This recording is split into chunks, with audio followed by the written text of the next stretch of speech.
लगते नैनुंदे कादन तुन्नाने तेरी झलक शर्फी शिवल्ली मदद करती तेरी झलक शर्फी शिवल्ली मदद करती चूपे बंगारा मायने श्रीवल्ली माटे मानिक्य मायने चूपे बंगारा शर्फी शिवल्ली नैना मदद करती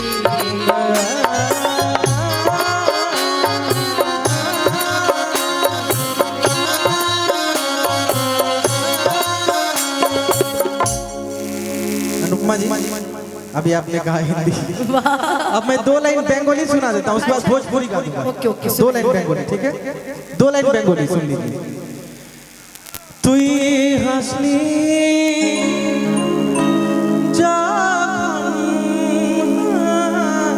ये आपके लिए मैं गा रहा हूँ, मेजर मेजर मेजर आपके लिए गा रहा हूँ,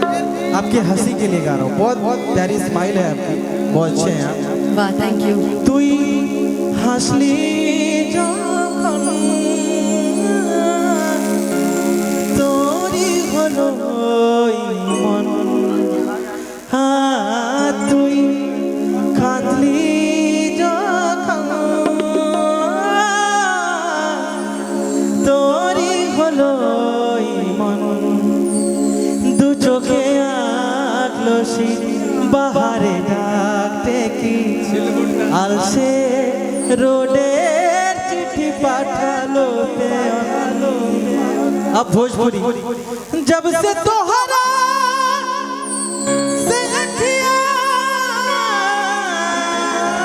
क्या बात है अब भोजपुरी कि जब से तोहरा से अखिया मिलवले हई दिल के धड़कन में तोहके बसवले हई कि दुखवा के से नया बतवले हई लोर के तना बिरह में बहवले हई कि बिना गलती समैया बा दीवाने सजा हो दीवाने सजा प्यार में नहीं थी गोरी हम बेवफा हो हम बेवफा कि जी न पाए छूट जाए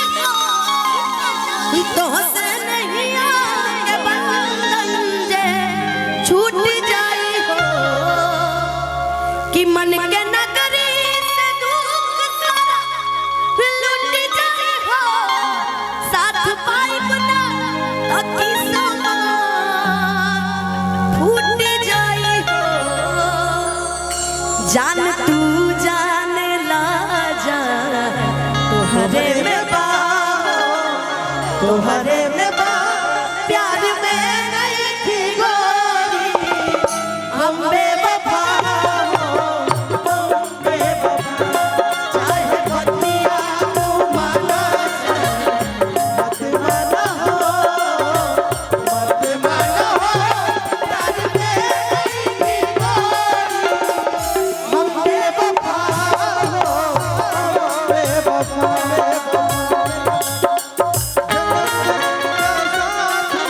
हमारा तुम्हारा हमारा तुम्हारा जन्म जन्म का साथ है हमारा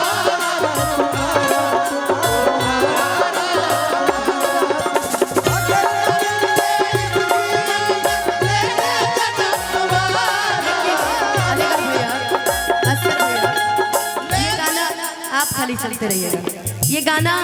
मैं अपने उन तमाम श्रोता लोग को, अपने उन तमाम टीम के लोगों को, अपने सिंगर जी, हमारे म्यूजिशियन टीम, हमारी जितनी ये बहनें बैठी हैं, सबके लिए डेडिकेटेड करती हूँ। हमारे सुमित बाबू के सामने खड़े हैं, जितने हमारे चैनल वाले लोग हैं, सबके लिए गाना डेडिकेटेड।